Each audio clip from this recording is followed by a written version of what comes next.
জুলাই আগস্টে গণ অভ্যুত্থানে সংঘটিত মানবতা বিরোধী অপরাধের মামলায় নিজের অপরাধের দায় স্বীকার করেছেন সাবেক চৌধুরী আব্দুল্লাহ আল মামুন। ট্রাইব্যুনালের কাঠগড়ায় দাঁড়িয়ে তিনি তার লিখিত বক্তব্যে আদালতকে জানান, যারা এই অপরাধের সঙ্গে সম্পৃক্ত তাদের মুখোশ উন্মোচন করতে চান তিনি। এর আগে জুলাই আগস্ট গণ অভ্যুত্থানে সংঘটিত মানবতা বিরোধী অপরাধের মামলায় শেখ হাসিনা সহ 3 জনের বিরুদ্ধে আনুষ্ঠানিক অভিযোগ গঠন করে আদেশ দেন আন্তর্জাতিক অপরাধের ট্রাইব্যুনাল। আরও জানাচ্ছেন রাকিব হাসান। জুলাই আগস্টের গণহত্যায় সাবেক প্রধানমন্ত্রী শেখ হাসিনা ও সাবেক স্বরাষ্ট্রমন্ত্রী আসাদুজ্জামান খান কামালের বিচার শুরুর আদেশ দিয়েছেন আন্তর্জাতিক অপরাধ ট্রাইব্যুনাল।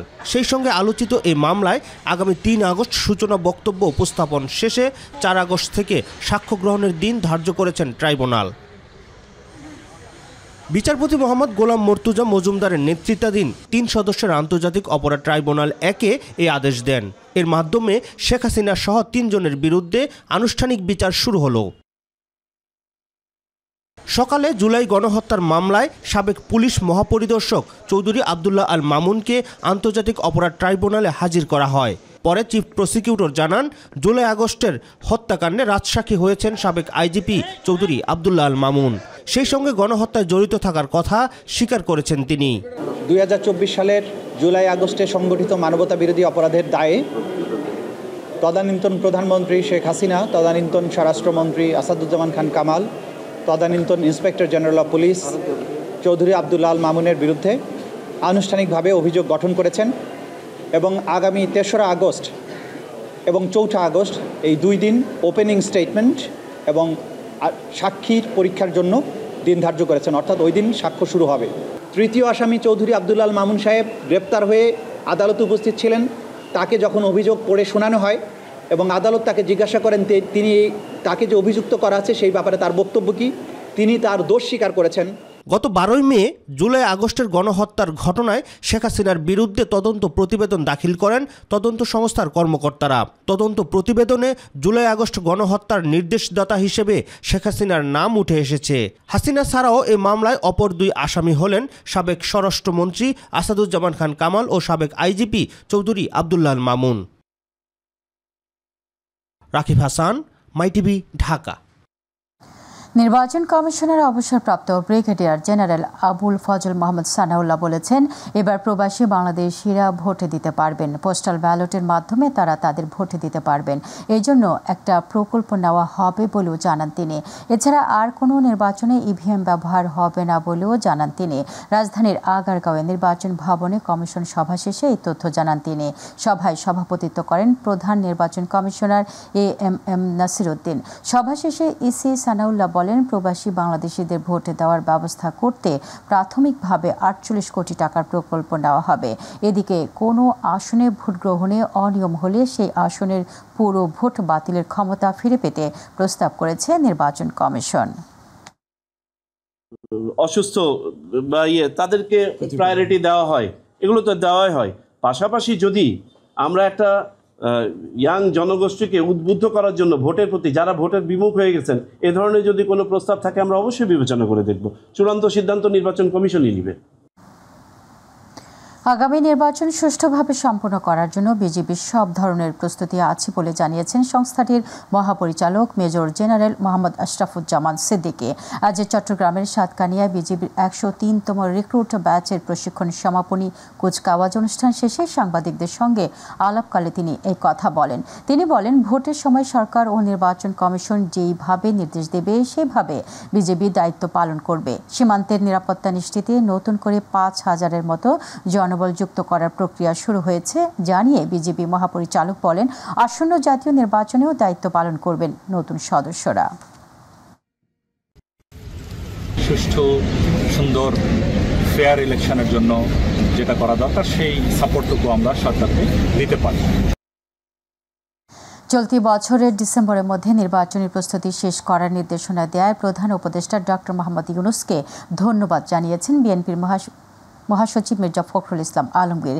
জাতীয় প্রেসক্লাবে বিএফইউজে ও ডিইউজে আয়োজিত আলোচনা সভায় যোগ দিয়ে তিনি এই ধন্যবাদ জানান। এদিকে একজন ফ্যাসিস্ট পালিয়ে গেলেও দেশে ফ্যাসিবাদ এখনও যায়নি বলে মন্তব্য করেছেন জামায়াতের ইসলামীর সেক্রেটারি জেনারেল মিয়া গোলাম পরোয়ার। আরও জানাচ্ছেন আফজাল হোসেন। জুলাই ছাত্র জনতার গণঅভ্যুত্থানে সাংবাদিকদের ভূমিকা নিয়ে আলোচনা সভার আয়োজন করে বাংলাদেশ ফেডারেল সাংবাদিক ইউনিয়ন এবং ঢাকা সাংবাদিক ইউনিয়ন। অনুষ্ঠানে যোগ দিয়ে বিএনপির মহাসচিব মির্জা ফখরুল ইসলাম আলমগীর চলতি বছরের ডিসেম্বরের মধ্যে নির্বাচনী প্রস্তুতি শেষ করার নির্দেশনা দেয় প্রধান উপদেষ্টা ডক্টর মোহাম্মদ ইউনূসকে ধন্যবাদ জানান। ধন্যবাদ দিতে চাই এই ফোরাম থেকে যে তিনি নির্দেশ দিয়েছেন ডিসেম্বরের মধ্যে নির্বাচনের সব কাজ গুছিয়ে রাখার জন্য নির্বাচন কমিশনকে। এটা একটা অত্যন্ত ইতিবাচক ব্যাপার এবং পুশিং এই কথাটা আমরা ঠিক সেইভাবে বলছি না, ছোট্ট ছোট্ট করে নিউজ দিচ্ছি আপনার কোথাও। আমি সাংবাদিক ভাইদেরকে অনুরোধ করবো, সকল সংবাদকর্মী, সংবাদ মাধ্যম সবাইকে অনুরোধ করবো এই ব্যাপারটাকে সিরিয়াসলি রাখার জন্য। এটা কোনো আলগা ব্যাপার নয়। একই অনুষ্ঠানে জামাত ইসলামীর সেক্রেটারি জেনারেল অধ্যাপক মিয়া গোলাম পরোয়ার বলেন, একজন ফ্যাসিস্ট পালিয়ে গেলেও রাষ্ট্রের সবখানে ফ্যাসিবাদের ছায়া আছে। আমরা মনে করি আওয়ামী লীগ তো নেই, দুঃশাসন তো নিয়েছে। আমরা তো তাকিয়ে দেখতে পাই, আমাদের সামনে কিন্তু এখনো দেখতে পাচ্ছি ফ্যাসিবাদী রাষ্ট্র কাঠামো বিরাজমান।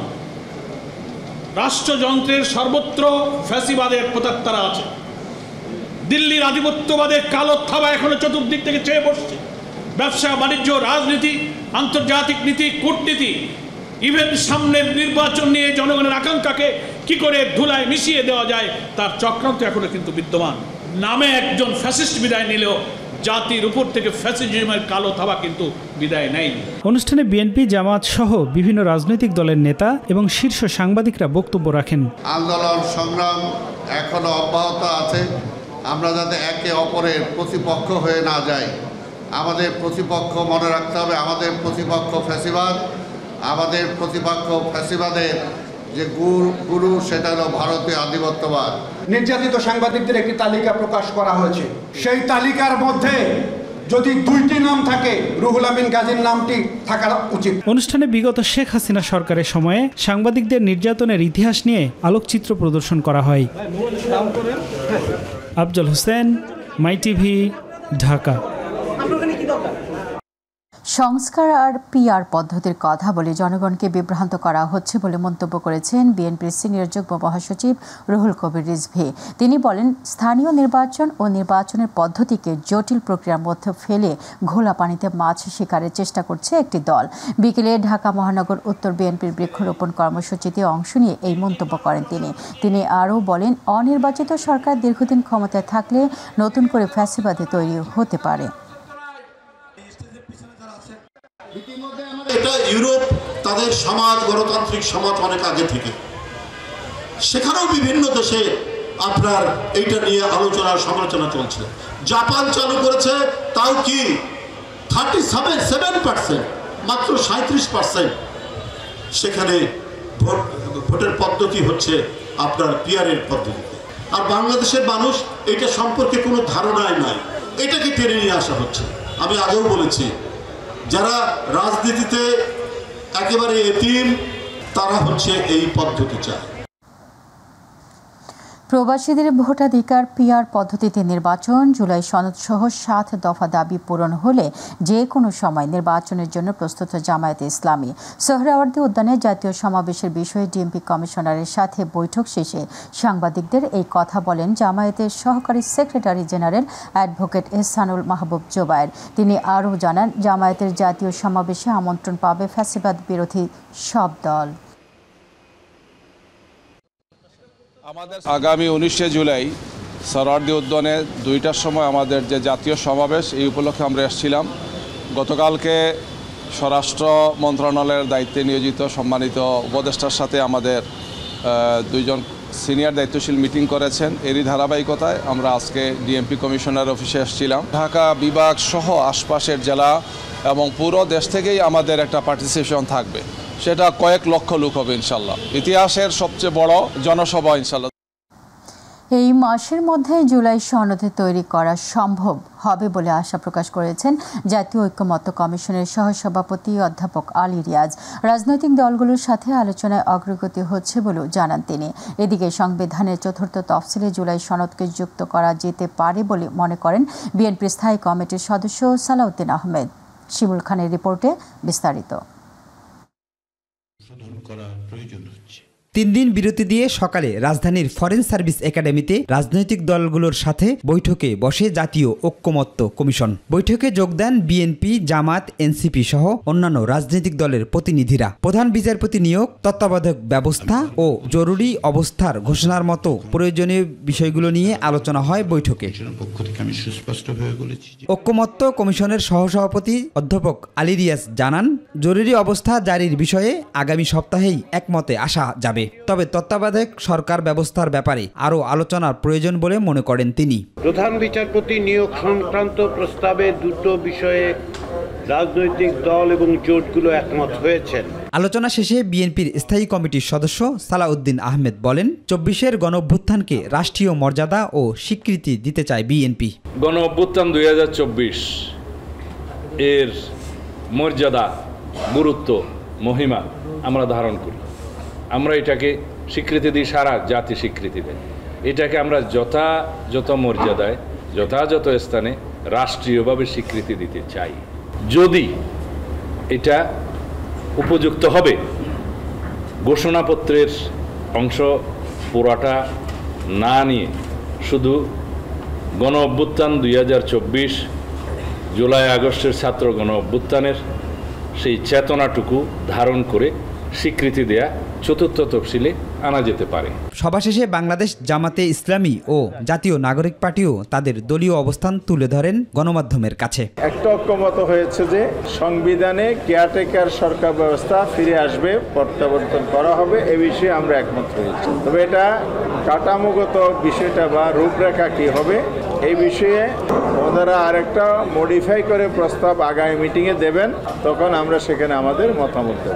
জুলাই ঘোষণাপত্র প্রণয়ন করতে হবে, তার সাংবিধানিক স্বীকৃতির জায়গা লাগবে। জাতীয় নাগরিক পার্টি মনে করে বাংলাদেশে একটি নতুন সংবিধান প্রয়োজন, যার জন্য গণপরিষদ নির্বাচনের আয়োজন করতে হবে এবং সেই নতুন সংবিধানের প্রিয়াম্বলে প্রস্তাবনায় জুলাই ঘোষণাপত্র সংযুক্ত করতে হবে। বিভিন্ন বিষয়ে দ্রুতই ঐক্যমতে আসবে বলে আশা প্রকাশ করেন অন্যান্য রাজনৈতিক দলের নেতারা। শিমুল খান, মাই টিভি, ঢাকা। জানানোর জন্য একটু কথা বলছি। কোনো দলকে প্রাধান্য দিয়ে নয়, মানুষের প্রয়োজনীয় সংস্কার করতে হবে, কারণ এই জুলাই গণ অভ্যুত্থান কোনো দলের ডাকে হয়নি বলে মন্তব্য করেছেন গণ অধিকার পরিষদের সভাপতি নুরুল হক নূর। তিনি বলেন, জুলাইয়ের গণ অভ্যুত্থানের মধ্য দিয়ে জনগণ আওয়ামী লীগকে ছুঁড়ে ফেলেছে, একই সাথে আওয়ামী লীগের রাজনীতিকে প্রত্যাখ্যান করেছে। রাজধানীর সেগুনবাগিচায় গণসাংস্কৃতিক পরিষদ নবগঠিত কমিটির পরিচিতি সভা ও সাংস্কৃতিক অনুষ্ঠানে তিনি এইসব কথা বলেন।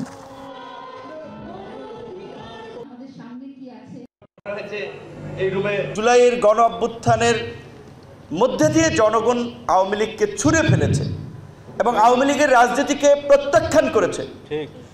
একই সাথে আওয়ামী লীগের সাথে আওয়ামী লীগের যারা দোসর ছিল এই 16 বছরের ফ্যাসিবাদ কায়েমে, যারা রাজনীতির লুটপাটের হালুয়া রুটির ভাগিদার ছিল, জাতীয় পার্টি সহ আরও যারা, অবশ্যই তাদের এই গণ অভ্যুত্থান পরবর্তী বাংলাদেশে রাজনীতি করার অধিকার থাকে না। 3 আগস্টের মধ্যে জুলাই ঘোষণাপত্র দিতে সরকার যদি ব্যর্থ হয় তবে আবার আন্দোলনে নামার হুঁশিয়ারি দিয়েছেন এনসিপির আহ্বায়ক নাহিদ ইসলাম। জাতীয় নাগরিক পার্টি এনসিপির আয়োজনে দেশ গড়তে জুলাই পদযাত্রার 10ম দিনের কর্মসূচি চলাকালে মাগুরায় এই হুঁশিয়ারি দেন তিনি। দেশের মৌলিক সংস্কারে জুলাই সনদ নিয়ে এখনও টালবাহানা চলছে বলে মন্তব্য করেন নাহিদ ইসলাম। তিনি বলেন, যে কোনো দেশের আধিপত্য ও আগ্রাসনের বিরুদ্ধে বাংলাদেশপন্থী রাজনীতি দাঁড় করাতে হবে। পরে এনসিপির কেন্দ্রীয় নেতাদের বহর নড়াইলের উদ্দেশ্যে যাত্রা করে।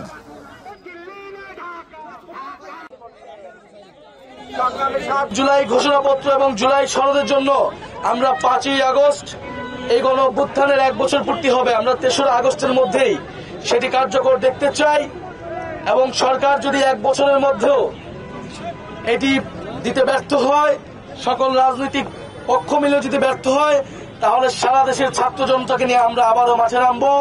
3রা আগস্ট আমরা শহীদ মিনারে ঢাকায় থাকবো। আপনাদেরকে 3রা আগস্টের আহ্বান জানাচ্ছি। চলতি বছরের এসএসসি ও সমমান পরীক্ষার ফল প্রকাশ হয়েছে আজ। এবার গড় পাশের হার ৬৮.৪৫%। জিপিএ ৫ পেয়েছে ১,৩৯,০৩২ জন শিক্ষার্থী। দুপুর ২টায় একযোগে শিক্ষা বোর্ডগুলো আলাদাভাবে ফলাফল প্রকাশ করেছে। গত বছরের তুলনায় পাশের হার ও জিপিএ ৫ দুটোই কমেছে, তবে মেধার মূল্যায়ন হয়েছে বলে মনে করেন শিক্ষক শিক্ষার্থীরা। আরও জানাচ্ছেন SM আরিফ। চলতি বছর এসএসসি ও সমমানের পরীক্ষায় কমেছে পাশের হার ও জিপিএ 5-এর সংখ্যা।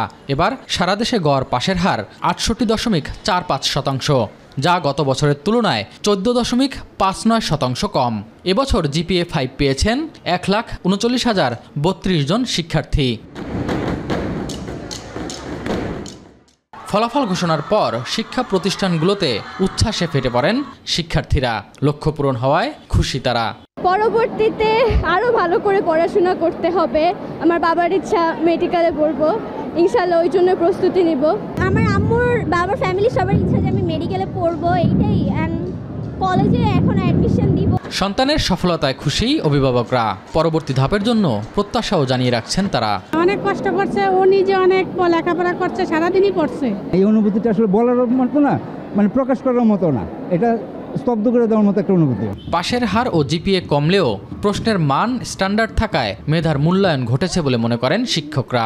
জিপিএর সাথে মেধা, এডুকেশন থাকতে হবে, ধারণ ক্ষমতা থাকতে হবে, ওই জিনিসগুলোকে স্ট্রং করে প্রশ্নটা করেছেন। তো আমরা শিক্ষার্থীরাও খুশি, কারণ মেধার জায়গায় থাকবে, যারা পারবে না তারা পিছিয়ে।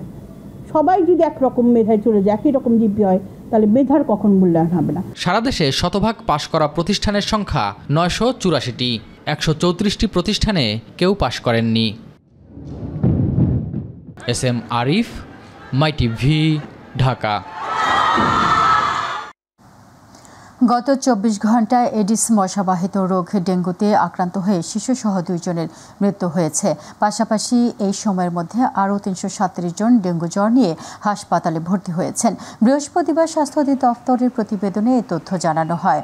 মারা যাওয়া 2 জনের মধ্যে ছেলে শিশুটির বয়স ৬ থেকে ১০ বছরের মধ্যে, অপর নারীর বয়স ১৬ থেকে ২০ বছরের মধ্যে।